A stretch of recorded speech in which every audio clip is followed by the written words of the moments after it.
So, Dial of Destiny.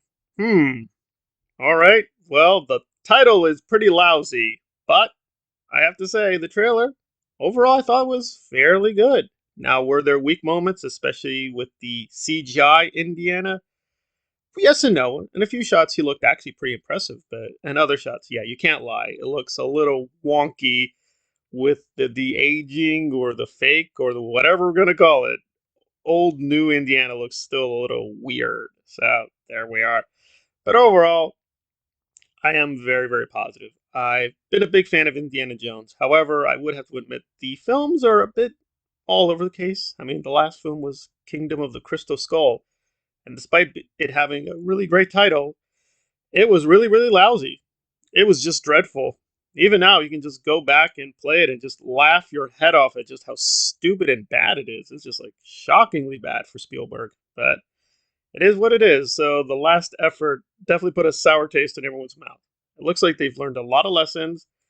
They've avoided what they did with Kingdom, which is good, but they've also become a little bit too, I don't know, scared because this definitely feels like a filler plot. So apparently the Nazis are back, but he's gotten older. So I guess the Nazis are in the late 50s, early 60s, I guess.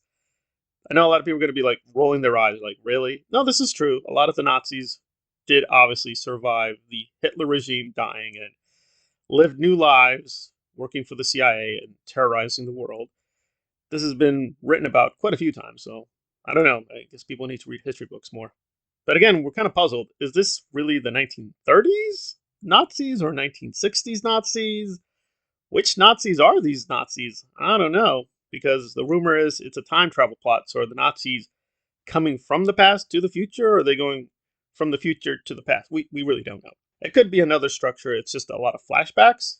So maybe Indy did something critical in the past and they're trying to reverse it. We'll have to wait and see.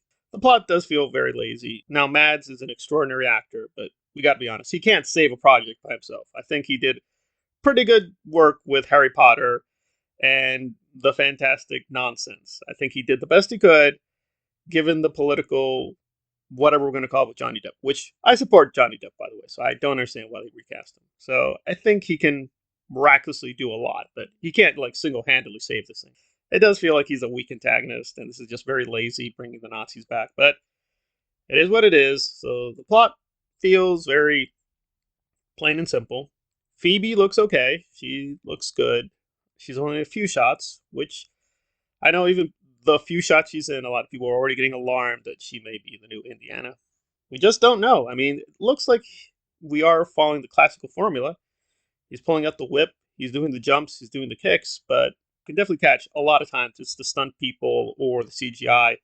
It's definitely not Harrison in a lot of these shots, which is a shame because even with Kingdom, he could do his own stunts, but he's just gotten too old. So, how much of actual Indiana are we getting with Harrison Ford? I don't know. He does seem engaged because we got to be honest. Sometimes he just sleepwalks through a performance. He does it brilliantly, but it does feel like Force Awakens. It looks like he's very engaged. Even his own mixed feelings on the character. He's like, okay, he's there for it. That's good. When he's more engaged, he's actually pretty good. I mean, he did a really great job with Rise of Skywalker in his one scene. If he can maintain that for the whole film, I think that'll be very, very good. There are a few weak moments. It's glad that they have all these nice callbacks. We've got Salah. We've got an office callback to Raiders. Callbacks to my favorite film, Last Crusade. It's one of the best films I've ever seen. Saw it as a kid. But it doesn't feel properly epic enough. And the name is kind of giving away that, yeah, it's an Indiana Jones adventure, but it's kind of lowercase e epic, not capital E epic, which I think you want to do for his farewell song. But it looks more good than bad. The editing is pretty strong. The directing is pretty strong. The acting, like, they definitely have an incredible cast. So there's a lot of reassuring signs, but we can't hide the truth. This thing has got a lot of behind the scenes drama, and I don't even think Antonio Banderas was supposed to be a part of this. They just added him out of nowhere. So hopefully they worked out all the kinks. It does look good for the most part. Only a few bad individual shots. And just seeing Indy riding with the horse is very, very thrilling. But yeah, I can't lie. Really, to me, the only really great film they've had is Last Crusade. The other two are like, eh.